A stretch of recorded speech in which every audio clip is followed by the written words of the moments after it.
Hi all friends, welcome to MTM political talk. ഇന്ന് നമ്മൾ വ്യത്യസ്തമായൊരു വിഷയമാണ് ചർച്ച ചെയ്യുന്നത്. ലോകത്ത് തന്നെ കൂട്ടായ്മകളിൽ വെച്ച് അറിയപ്പെടുന്ന ഒരു കൂട്ടായ്മയാണല്ലോ ബ്രിക്സ് എന്ന കൂട്ടായ്മയെക്കുറിച്ച്, അതിൻ്റെ ഗുണങ്ങളെക്കുറിച്ച്, സംഘടന വികസിച്ചപ്പോൾ പുതിയതായി ചേർന്ന രാജ്യത്തെക്കുറിച്ച്, ഇനി ചേരാൻ താല്പര്യമുള്ള രാജ്യങ്ങളെക്കുറിച്ച്, നിലവിൽ സംഘടനയുടെ പുരോഗതിയെക്കുറിച്ച്, സംഘടനയുടെ നേട്ടങ്ങളെക്കുറിച്ച് ഒറ്റനോട്ടത്തിലൊന്ന് നമുക്ക് മനസ്സിലാക്കാം. 2009 ബ്രിക്സ് എന്ന സംഘടന രൂപീകൃതമായത്. 16 വർഷം കൊണ്ട് ആഗോള രാഷ്ട്രീയത്തിൽ സ്വാധീനം ചെലുത്താൻ കഴിയുന്ന ഒരു ശക്തിയായി തന്നെ ബ്രിക്സ് വളർന്നു കഴിഞ്ഞിട്ടുണ്ട്.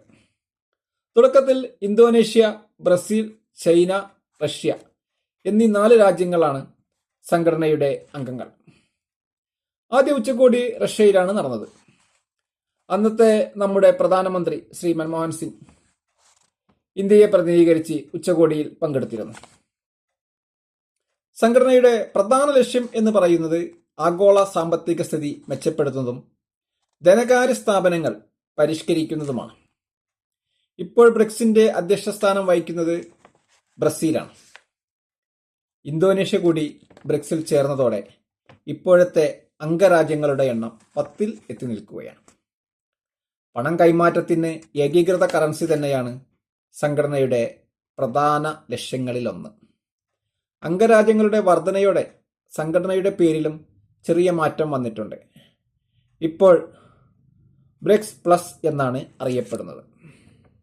ഇപ്പോൾ നമ്മൾ ബ്രിക്സ് പ്ലസിനെ കുറിച്ച് കൂടുതൽ ചർച്ച ചെയ്യാൻ കാരണം ജനുവരി 6 ഇന്തോനേഷ്യ ഔദ്യോഗികമായി അംഗത്വം സ്വീകരിച്ചത്. അപ്പോഴാണ് ബ്രിക്സ് വീണ്ടും വാർത്തകളിൽ നിറഞ്ഞത്. 30-ലധികം രാജ്യങ്ങൾ ബ്രിക്സിൽ ചേരാൻ താൽപ്പര്യം അറിയിച്ചിട്ടുണ്ട് എന്നാണ് മാധ്യമ റിപ്പോർട്ടുകളിൽ നിന്ന് മനസ്സിലാക്കുന്നത്. ഇങ്ങനെയൊക്കെ ആണെങ്കിലും കൂട്ടായ്മയിലെ രാഷ്ട്രീയ വൈവിധ്യം വലിയ പാലം തന്നെയാണ്. രാജ്യങ്ങളുടെ അഭിപ്രായങ്ങൾ ക്രോഡീകരിച്ച് ഒരു വലിയ ശക്തിയായി ബ്രിക്സ് മാറുമോ? നമുക്ക് കാത്തിരുന്ന് കാണാം. ഈ വീഡിയോ മുഴുവനായി വീക്ഷിച്ച താങ്കൾക്ക് നന്ദി. താങ്കൾ ഈ ചാനൽ ഇതുവരെ സബ്സ്ക്രൈബ് ചെയ്തില്ലെങ്കിൽ സബ്സ്ക്രൈബ് ചെയ്യുവാനും തങ്ങളുടെ അഭിപ്രായ നിർദ്ദേശങ്ങൾ കമൻറ്റ് ബോക്സിൽ രേഖപ്പെടുത്തുവാനും ലൈക്ക് ചെയ്യുവാനും ഓർമ്മിപ്പിച്ചുകൊണ്ട് നിർത്തുന്നു. നന്ദി, നമസ്കാരം.